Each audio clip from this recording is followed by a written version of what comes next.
Nonostante una grande reazione nell'ultimo quarto rimontando da meno 26, l'Umana Reyer esordisce tra le migliori 16 squadre di 7 Days Eurocup battuta 98-87 sul campo dei tedeschi dell'Oldenburg.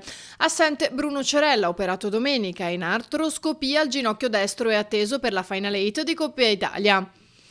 La principale differenza tra noi e loro, ha commentato il coach Rogranata a fine partita, è stato il livello di energia messo in campo. Hanno dominato per 25 minuti sotto questo aspetto, causando molte palle perse e alcune sanguinose.